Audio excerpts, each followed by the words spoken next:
Hello guys, അപ്പോൾ എപ്പിസോഡിൻ്റെ തുടക്കത്തിൽ തന്നെ കാണിക്കുന്നതെന്ന് വെച്ചാൽ ശ്രുതി നമ്മുടെ പ്രീതിയോട് പറയുകയാണ്, അശ്വിന് എന്നോട് ഇങ്ങനെയൊക്കെയാണ് ചേച്ചി ചെയ്തത്. എന്നോട് ചെയ്തത് നോക്കുമ്പം അയാൾക്കൊരു 100 വർഷത്തെയെങ്കിലും കഠിന തടവ് തന്നെ അയാൾക്ക് കിട്ടിയേ മതിയാവത്തുള്ളൂ.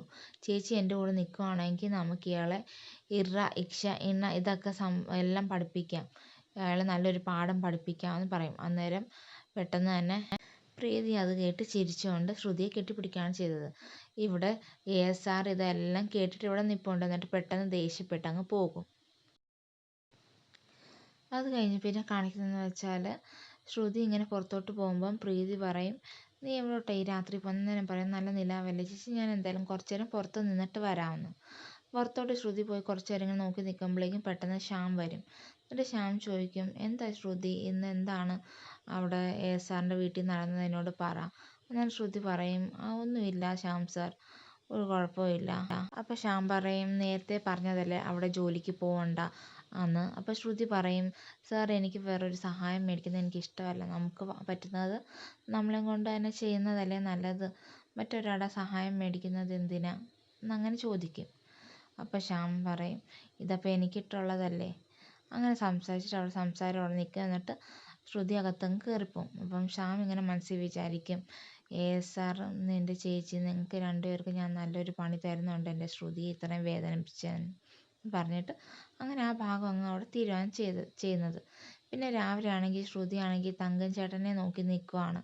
തങ്കൻ ചേട്ടൻ കൊണ്ടുവന്ന ഒരു കവർ കൽക്കണ്ട അവിടെ കൈ കൊടുക്കും. അപ്പം ശ്രുതിക്ക് ഒരുപാട് സന്തോഷമാകും, കാരണം അത് വെച്ച് ASRന് എന്തോ ഒരു പണി അവൾ ഉദ്ദേശിച്ചിട്ടുണ്ട്. ഇപ്പം ശ്രുതി അശ്വിൻ്റെ വീട്ടിലെത്തുന്നതായിട്ടാണ് കാണിക്കുന്നത്. എന്നിട്ട് ആ കാറിൽ ആ കൽക്കണ്ടം, കാറിൻ്റെ ആ പെട്രോൾ ഒഴിക്കുന്ന ആ ടാങ്കിൽ കൽക്കണ്ടം വെക്കുന്നതായിട്ടാണ് നമ്മളെ കാണിക്കുന്നത്.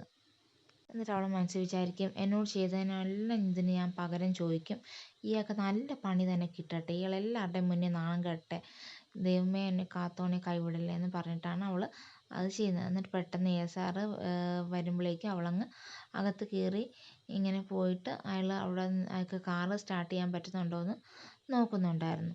അപ്പോൾ കാർ സ്റ്റാർട്ട് ചെയ്യാൻ പറ്റാത്തത് കണ്ടിട്ട് ഭയങ്കരമായിട്ട് ശ്രുതിക്ക് സന്തോഷം തോന്നുന്നുണ്ടായിരുന്നു.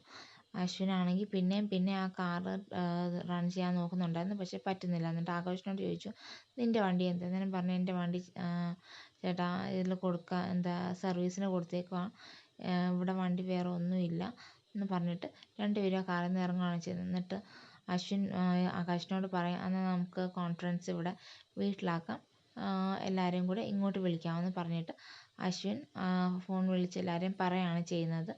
എന്ന് പെട്ടെന്ന് എന്നിട്ട് അകത്തോട്ട് കയറി പോവുകയാണ് ചെയ്യുന്നത്. പിന്നെ ഇവിടെ നമ്മുടെ ശ്രുതിയുടെയും ലാവണ്യയുടെയും സീനാണ് ഇവിടെ കാണിക്കുന്നത്. ലാവണ്യ ഇങ്ങനെ തുളസിമാല കെട്ടിക്കൊണ്ടിരിക്കുക. അപ്പം ശ്രുതി പറയും, ഇങ്ങനെയല്ല ലാവണ്യ മാഡം, ഞാൻ പറഞ്ഞുതരാം എന്ന് പറഞ്ഞിട്ട് അവളത് കാണിച്ചു കൊടുക്കുകയാണ് ചെയ്യുന്നത്. എന്നിട്ട് പെട്ടെന്ന് സീതയുടെയും രാമൻ്റെയും സീതയുടെയും കഥയാണ് അവിടെ പറഞ്ഞു കൊടുക്കുന്നത്. അപ്പോഴത്തേക്കും മനോരമ വന്നിട്ട് പറയും, നിൻ്റെ ഇവിടെ കഥയൊന്നും ആർക്കും കേൾക്കുകയൊന്നും വേണ്ട, നീ എന്ത് ജോലിക്കാണോ വന്നതെന്ന് വെച്ചാൽ അത് ചെയ്തിട്ട് ഇവിടുന്ന് മര്യാദയ്ക്ക് പോകുന്നതായിരിക്കും നിനക്ക് നല്ലത്. അപ്പോഴത്തേക്കും പെട്ടെന്ന് നമ്മുടെ അഞ്ജലി കയറി വന്നിട്ട് പറയും, ആൻറ്റി നമുക്ക് സിന്ദൂരച്ചെപ്പില്ലേ, അതുണ്ടോ, എനിക്ക് സിന്ദൂരച്ചെപ്പ്. അപ്പോൾ പെട്ടെന്ന് ശ്രുതിക്ക് ഒരു ഐഡിയ വരും, സിന്ദൂരത്തിനെ പറ്റി പറയാമെന്ന്. അപ്പം ലാവണ്യോട് സിന്ദൂരത്തിനെ പറ്റി പറഞ്ഞുകൊണ്ടിരിക്കുമ്പം പെട്ടെന്ന് അഞ്ജലി പറയും, ഇവിടെ ചിലവർക്ക് ദേഹം മൊത്തം സിന്ദൂരം പൂശി നടക്കുന്നതാണ് ഇഷ്ടം. അപ്പോൾ പെട്ടെന്ന് ശ്രുതിയാണെങ്കിൽ അശ്വിൻ്റെ അവളുടെ ആ ഒരു നിമിഷം ഓർക്കും. അപ്പോഴത്തേക്കും അശ്വിൻ കയറി വരുന്നതായിട്ടാണ് പിന്നെ കാണിക്കുന്നത്. അശ്വിൻ കയറി വരുമ്പോൾ ശ്രുതി ഇങ്ങനെ ചിരിച്ചുകൊണ്ട് നിൽക്കുന്നതായിട്ടാണ് കാണുന്നത് അശ്വിനെ കാണുമ്പം. അപ്പം പെട്ടെന്ന് അശ്വിനെ സംശയം തോന്നി ശ്രുതിയുടെ മുഖത്തോട് നോക്കുമ്പോഴേക്കും അവിടെ മുഖഭാവം അങ്ങ് മാറും. അപ്പോഴത്തേക്കും ആ എപ്പിസോഡ് അങ്ങ് തീരും. അപ്പോൾ കൂട്ടുകാരെ, സ്ഥിരമായിട്ട് നിങ്ങൾക്ക് എപ്പിസോഡ് വേണമെങ്കിൽ ലൈക്കും കമൻറ്റും ഷെയറും സബ്സ്ക്രൈബും ചെയ്യാൻ മറക്കല്ലേ. അതുപോലെ ആ നോട്ടിഫിക്കേഷൻ ബെല്ലൂടെ ഒന്ന്